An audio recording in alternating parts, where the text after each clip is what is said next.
ప్రజలు కట్టుకున్నారు చెర్లలో. ఇప్పుడు ఎన్ని చెర్లు ఉన్నాయన్నటువంటిది కూడా తెలుపవలసిన అవసరం ఉంది. నేను ముఖ్యమంత్రి గారు అఖిలపక్ష సమావేశం నేను పెడతా అని చెప్పిండు, స్వాగతిస్తూ ఉన్నాం. నిజంగా ఈ పని 3 నెలలు చేసి ఉంటే మా దగ్గర కుక్కడపల్లి బుచ్చమ్మ చచ్చిపోయేది కాదు. ముఖ్యమంత్రి గారు ఒక మాట చెప్పారు నిన్న, నల్ల చెరువులో సున్నం చెరువులో మీ పార్టీ కార్యకర్తలు ఉన్నారని ఒక పదం వాడారు. నేను ముఖ్యమంత్రి గారికి చెప్పాను, నేను కూడా చెప్పాను, మీ ఆఫీసర్ని తప్పుతో పట్టిస్తున్నారు. నువ్వు పూర్తి క్లారిటీ తీసుకొని ఎక్కడ ఏ చెరువు ఏది ఎంత విస్తరణ ఉంది ఎవరు ఉన్నారు అన్నటువంటిది మాట్లాడి దాని మీద మాట్లాడితే బాగుంటుంది. అంటే ముఖ్యమంత్రి గారు నువ్వు చిన్న అల్లటప్ప మనిషి కావు. రాష్ట్రానికి ముఖ్యమంత్రి అన్నప్పుడు పూర్తి అవగాహనతో మాట్లాడితే బాగుంటుందని చెప్పి నేను ముఖ్యమంత్రి గారు విజ్ఞప్తి చేస్తూ ఉన్నాను. నల్లచెర్లో ఉన్నటువంటిది 17లో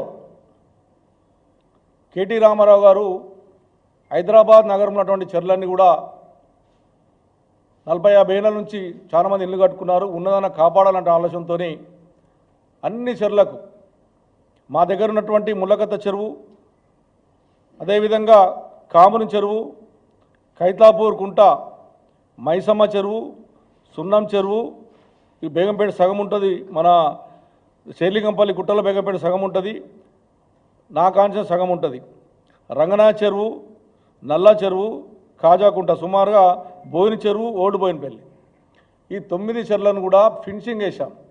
కేటీ రామారావు గారు దీని మీద ప్రత్యేక దృష్టి పెట్టి ఎస్టీపీలు పెట్టి 325 కోట్ల రూపాయలు కుక్కట్పల్లి కాన్షన్స్లో అన్ని చెర్లకు ఎస్టీపీలు పెట్టడం ఈరోజు కంప్లీట్ స్టేజ్కి వస్తున్నాయి.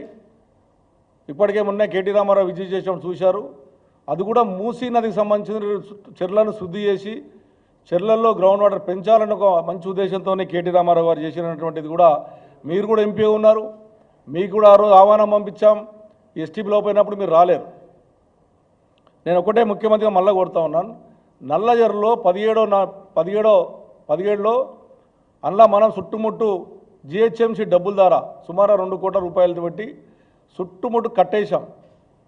కట్టా వేస్తే అక్కడ ఉన్నటువంటి రైతులు, అక్కడ ఎవరైతే పట్టాదారులు ఉన్నారో పట్టాదారులు వెళ్ళి మా ల్యాండ్ ఇది, మా పట్టా ల్యాండ్లో మీరు జిహెచ్ఎంసీలో వర్క్ చేయొద్దు అని చెప్పి కోర్టుకి వెళ్ళడం. హైకోర్టు ఏం చెప్పిందంటే వాళ్ళ సొంతం పట్ట కాబట్టి మీరు చేయని వీల్లేదు, 48 గంటల్లో ఈ కట్ట తీయాలి, తీయకపోతే మేము యాక్షన్ తీసుకుంటామని మున్సిపాలిటీలకు డైరెక్షన్ ఇచ్చింది. అప్పుడు ఎంబడే మున్సిపాలిటీ అధికారులు 17లో ఎంబడే చుట్టుముట్టేసినటువంటి కట్టను 3 రోజుల్లోనూ 4 రోజుల పాటు కట్ట తీయడం జరిగింది. అదొకసారి ముఖ్యమంత్రి గారు తెలుసుకోవాలి. 2, కేటీ రామారావు గారు మొన్న ఒక 2 ఏళ్ల కింద అదే నల్లజర్లో మళ్ళా ఎస్టీపీ సుమారు 50 కోట్లు పెట్టి ఎస్టీపీ శాంక్షన్ చేశారు. దానికి రైతులు వెళ్ళి దాని మీద కూడా స్టే తీసుకొచ్చారు హైకోర్టు నుంచి. ఇక్కడ పెట్టనీకి లేదు, ఇది పట్టా ల్యాండ్ కాబట్టి పెట్టనీకి లేదు అని. ఈ కావాలంటే మీ అందరికీ కాపీలు ప్రెస్ మీటింగ్ అయిపోయిన తర్వాత మీకు ఇస్తాం, మీరు చూసుకోవచ్చు అన్ని కాపీలు కూడా. నిన్న ముఖ్యమంత్రి గారు మీ పార్టీకి సంబంధించిన వాళ్ళు నల్లజర్లో సున్నంచెర్లో ఉన్నారని చెప్పి ఒక మాట మాట్లాడాడు. మా పార్టీ వాళ్ళు ఎక్కడ నా కాన్షియన్స్లో ఎక్కడన్నా ఇన్వాల్వ్మెంట్ అయితే నీ చేతిలో అధికారం ఉంది, నువ్వు ఏం యాక్షన్ తీసుకో. నల్లజర్లో మీరు మాట్లాడినరు, నల్లజర్లు అనేటటువంటిది ఏ పార్టీ వాళ్ళు ఉన్నారు అనేది ఒకసారి పూర్తిగా అధికారులతో మాట్లాడి నువ్వు తీసుకుంటే బాగుంటుందని ముఖ్యమంత్రి గారికి నేను విజ్ఞప్తి చేస్తూ ఉన్నాను. ఎందుకు చెప్తా ఉన్నాను అంటే, మేము గెలిచిన తర్వాత 14 నుంచి ఇప్పటి వరకు కూడా చెర్ల విషయంలో అన్ని ఫినిషింగ్ లేసింగ్ కాకుండా ఒక ప్రైవేట్ సంస్థ ద్వారా ముల్లకత్త చెరువు డెవలప్ చేస్తూ ఉన్నాం.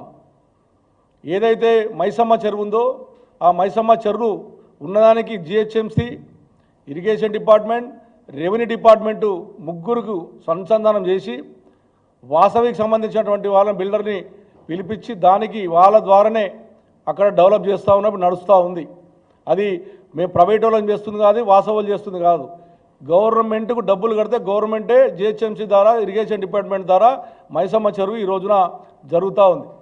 బోయిన చెరువు అనేటువంటిది బోయినపల్లి. ఆ బోయినపల్లిలో సుమారుగా 73 ఎకరాల ల్యాండ్ ఉంటే 13 ఎకరాల ల్యాండ్ 1981లో అక్కడ నివసించినటువంటి వాళ్ళు 1981లోనే ఆ ఇండ్లు కట్టుకున్నారు. ఎస్సీ కాలనీ అది. కావాలంటే అవి కూడా మీకు పేపర్లు ఇస్తాం, ట్యాక్స్ పేపర్లు ఇస్తాం, అవన్నీ ఇస్తాం. అక్కడ ఉన్నటువంటి నరసింహరావు అనే 68 సంవత్సరాలు ఆనే పుట్టాడు. దానికి నోటీసులు ఇచ్చారు మీరు. దానికి కూడా మొన్న మేము కోర్టుకు వెళ్ళాం. కోర్టు నోటీసులు డిస్మిస్ చేస్తూ కాపీ ఇచ్చింది, అది కూడా మీకు ఇస్తాం. ఏదైతే మనకున్నటువంటి రంగనాథ్ చెరువు ఆల్రెడీ దాన్ని కూడా 30 నుంచి 40 కోట్లు ఖర్చు పెట్టి ఒక బ్రహ్మాండమైన పార్కు చేసి చుట్టుముడు వాకింగ్ టాక్ చేసి దాన్ని కూడా కాపాడే ప్రయత్నం చేశాం. వర్క్ నడుస్తుంది, మీరు చూడవచ్చు. ఇప్పటి కూడా మైసమ్మ చెరువు నడుస్తూ ఉంది. ఏదైతే ఉన్నటువంటి మనకున్నటువంటి నల్ల చెరువు విషయానికి వచ్చినప్పుడు కట్ట విషయంలో జరిగింది, మీకు ఇంతకుముందు చెప్పాను. కాజకుంట 8 ఎకరాల 17 గుంటలు ఉంది. దానికి ఎంత విచిత్రం అంటే అది 2 జడ్జీలు ఉన్నారు దాంట్లో. ఇది 2 జడ్జీలు ఉండి కూడా దాన్ని కొనుక్కున్నారు. పాపం అక్కడ ఏ పార్టీ వాళ్ళు ఆ జడ్జీలకు అమ్మిండో దాన్ని కూడా విచారణ జరపమని చెప్పి నేను కోరుతా ఉన్నాను. నల్లజరు విషయమే కానీ కాజాకుంట విషయమే కానీ ఎవరైనా ఏ చెర్లల్లా ఎవరు చేసిరు బట్టబయలు చేయాలని చెప్పి నేను ముఖ్యమంత్రి విజ్ఞప్తి చేస్తూ ఉన్నాను. మీకు ఏదో తప్పుడు ప్రచారం చెప్పగానే ధర్మను అనేయడము ఇది మంచిది కాదని చెప్పి నేను ముఖ్యమంత్రి గారికి నేను విజ్ఞప్తి చేస్తూ ఉన్నాను. ఉన్నటువంటిది ఇప్పుడు ఏదైతే మన బోయిన చెరువు ఉందో బోయినపల్లి, దాన్ని కూడా జిహెచ్ఎంసీ ద్వారా 20 కోట్లు ఖర్చు పెట్టి చుట్టుముట్టు వాకింగ్ టాక్ వేసి కట్ట వేసి మొత్తము కోనేర్లు కట్టించి దాన్ని కాపాడాం. 60 ఎకరాల చెరువు ఉంది దాంట్లో. అది కూడా జిహెచ్ఎంసీ ఇరిగేషన్ డిపార్ట్మెంట్ ద్వారానే చుట్టుముట్టు వేసిర్రు. కాబట్టి ఇవన్నీ కూడా పూర్తిగా నేను కలెక్టర్ గారికి మొన్ననే ప్రెస్ మీటింగ్ పెట్టి ఫస్ట్ నాడు ప్రెస్ మీటింగ్ పెట్టి ఎవరైతే ఈ చెర్లు నా కాన్సెన్స్ సంబంధించిన చెర్లు ఉన్నాయో ఆ చెర్లల్లో ఇన్ఫర్మేషన్ యాక్ట్ పెట్టాను. ఏ చెరువు ఎంత ఉంది, ఏ కాలంలో ఇల్లు కట్టుకున్నారు. వీళ్ళు మాట్లాడితే కబ్జాలు అంటున్నారు. కబ్జాలు కావాలి. నిరుపేదలు 50, 60, 70 సంవత్సరాలు కట్టుకున్నటువంటి వాళ్ళు ఆ రోజు నుంచి మనం ఓట్లు వేయించుకున్నాం, మనం ట్యాక్స్ కట్టించుకున్నాం, వాటర్ బిల్లు ట్యాక్స్ కట్టించుకున్నాం, అన్ని రకాలుగా ప్రజల దగ్గర మనం తీసుకున్నాం. ఇలా ప్రజల్ని మీరు కబ్జాదారులు అనేటటువంటి చిత్కరిస్తున్నారు అనేది అది మంచి పద్ధతి కాదు. అది మార్చుకోండి. ఎందుకంటే ప్రజలు 70, 80 సంవత్సరాలు